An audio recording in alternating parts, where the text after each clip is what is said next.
passing tones are really important if you want to sort of get out of that diatonic sound that you might be used to improvising with and sort of get some more bebop specific vocabulary into your playing.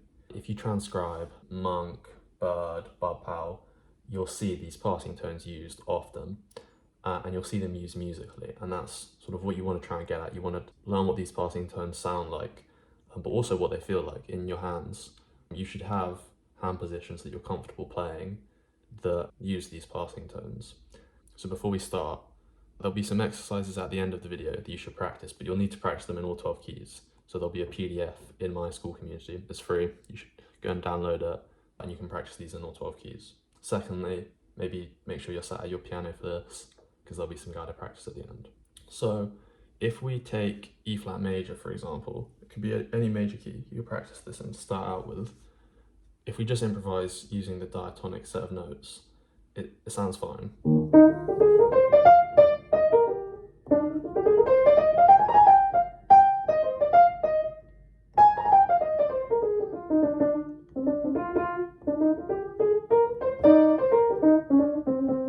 But things get interesting when we put in those passing tones. Now, before we go over what they are, you need to keep two things in mind. The first is that you can't run these like a scale. You'll need to sort of use your ear to guide you and tap into them when you feel it's right. And secondly, you need to make sure that although these passing tones sound good, you need to remember that they are non-scale tones and they'll need to be resolved either up or down a half step. So the first one was the minor third, the first of the two. So in E flat major, that's G flat.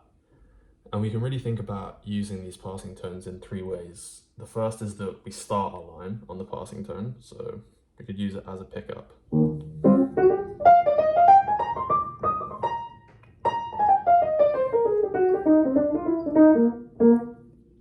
The second is that we sort of use it melodically, but again, we need to resolve it. So maybe we go to the passing tone and then come away from it.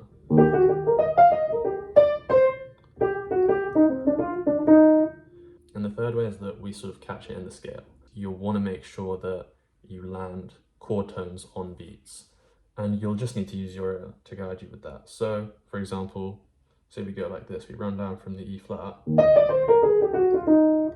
we could do that, and that lands us nicely on all the chord tones. Say we run from the F, we don't quite hit that E flat, and if you've done any Barry Harris, you might, or if you've studied any Barry Harris, you might sort of think that you have to memorize which notes need which half steps, but I would just use your ear to guide you. So for example, if I was running from this F, I probably would put in the G flat, but then I would do something like this. A little enclosure.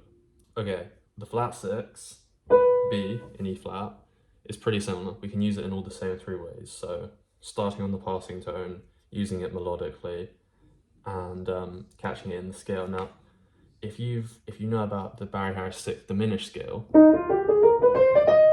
you want to maybe not think in terms of that, because I mean that can be quite limiting. If you just think about this in terms of a scale, you're going to sound like you're just running a scale. You want to just think about this as a sort of harmonic color that you can include when you feel like it. Now, the only way you can really get that is by sort of memorizing what these sound like, which we'll do at the end of the video. With both of these passing tones, so the flat 3 I'll start with, you can look at where it is in the scale and think, this is just a useful tip, you can look at where it is and think it's quite near to the third. So often what you can do is use it to go into a useful arpeggio, this sort of jazz arpeggio from the third. And it's the same with the flat 6. I mean, a useful one is maybe going into a triad. These will all work over a 2-5-1. So say a 2-5-1 in E flat. You'll want to look at where you are in the 2-5-1 and then adjust what you do accordingly. So for example, if you're on the 2 chord, you could maybe use this passing tone, come to the F, and then do stuff that you would normally do, outline the chord. And then for example, the 5 chord, same kind of stuff. And and then come to the flat 6, come up with the diminished. That could be nice. Or maybe that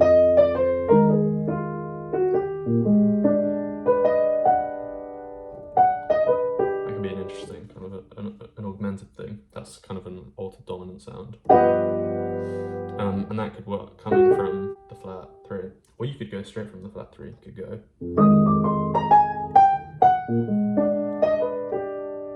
That could work.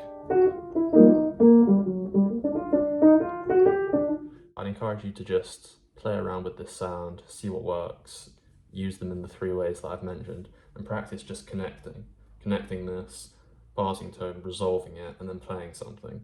So now we'll go into some examples. I've got 2 phrases that use the minor third and 1 that uses the flat 6. And we'll practice those now. We'll do them in a few keys, but I'd encourage you to go away and practice them in all 12 keys alone. So again, get the sound into your ears and under your fingers. Okay, so the first of the 3 exercises goes like this. And with these phrases, try and understand the architecture of how they're put together. So this one rises from the 5th with a triplet rhythm, and it comes up and approaches this arpeggio built off the 3rd, this G minor 7, from this flat 3 passing tone. And then we do an enclosure of the E flat at the top, a diatonic above, chromatic below. So there's lots of important stuff in this lick. So definitely one to get in your ears and get comfortable with. So we'll practice these hands together, 2 octaves apart, and with the right hand with a bass line and the left hand playing a 2-5-1, so that you can hear the harmony.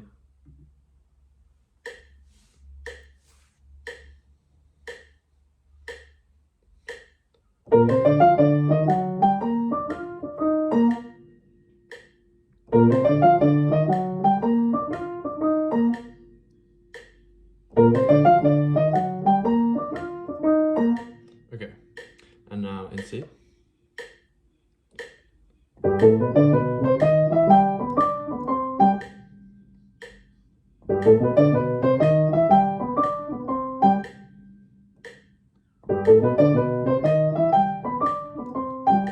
And now with a 2-5-1 in the left hand, it's important to sort of understand that these passing tones can work over any of the diatonic chords.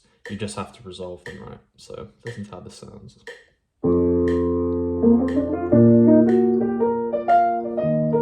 Should probably play my bass line lower.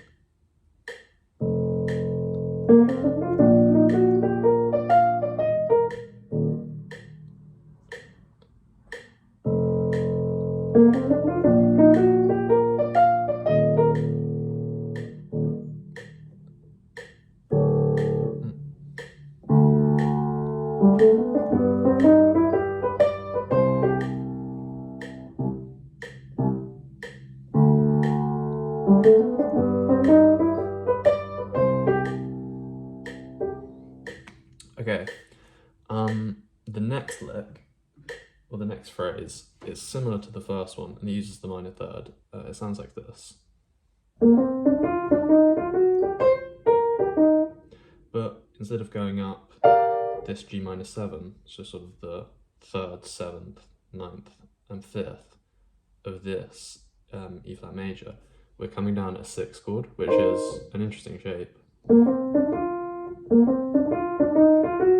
There's the flat 3 sort of put into the scale to break things up, make some syncopation. Okay, so practice these in the same way in the same 2 keys.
Okay.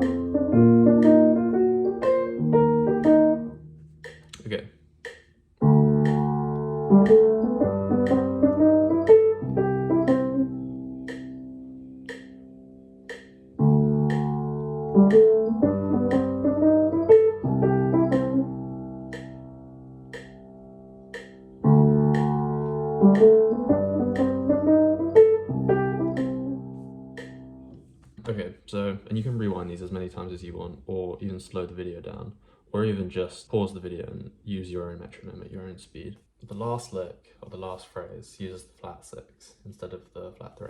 It sounds like this. Okay.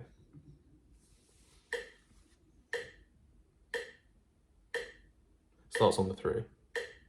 2, 3, 4, 1, 2. 2.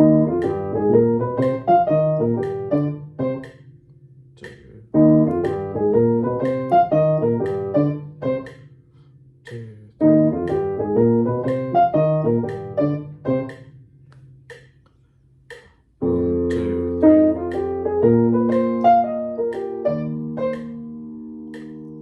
2, 3, 4. 1, 2, 3.